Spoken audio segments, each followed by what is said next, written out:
Do you think what has happened now is kind of making that thing explode even more, or what's your take on the future of business, if you have anything? We have to learn how to definitely do more and more things virtually.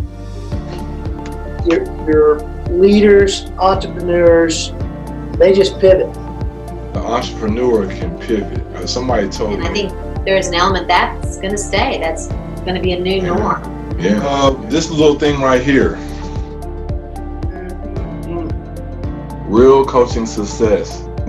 That's a real point of maturity when human beings understand that there's a difference between what you're gifted and talented at and what sucks the life out of you and what gives you life. You need to stay diligent to that. But if you can find a way to earn a living and be in that sweet spot, that's a pretty special opportunity. So there's seasons in life where you're going to have to work somewhere that's not life-giving, but it's financial giving. For 28 years, probably 70% of my job I did not enjoy, but it afforded me the opportunity for the 30%.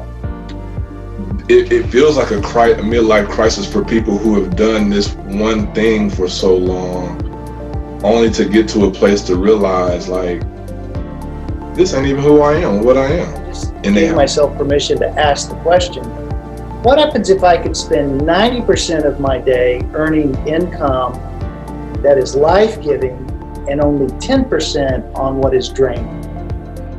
And they have to switch and find out a new path. It's like starting over.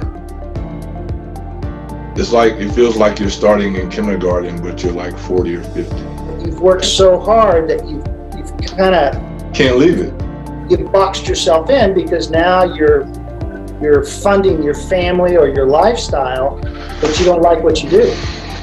So that's the crisis of it. It's a midlife. It's like what have I been doing all my life? I've just wasted. Looking back, I've wasted so much time. And looking forward, like, oh man, do I have 50 more years left? You know what I mean? So, Dianne, the coach. Okay. I have it right there. Dianne, the coach, motherhood, wife, being a spouse, and your career or your purpose or what work you want to be in.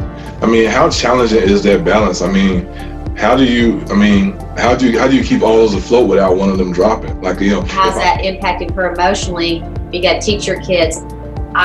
Sometimes mom can't be at everything because I'm working on this goal. For your livelihood. For their livelihood. I mean, that was me, and that's a lot of the women I'm working with. So you're doing motherhood and the career at the same time, but you've also, it became a project for them. Project for them. It taught them goal setting. It taught them you don't get everything you want when you want it. And I was committed to teach them how to lose. They're naturally gifted at winning and they're competitive, but how to lose, brother. Yeah, and it was easy to teach them how to win. It was hard to teach them how to lose. Yeah, there's that pull for the women for that role of wife and mother, and I'm also trying to be a businesswoman. It's easy to teach how to win. It's harder to teach how to lose. That is a lot. If you're a good competitor, you got to learn how to lose because you're going to lose somewhere.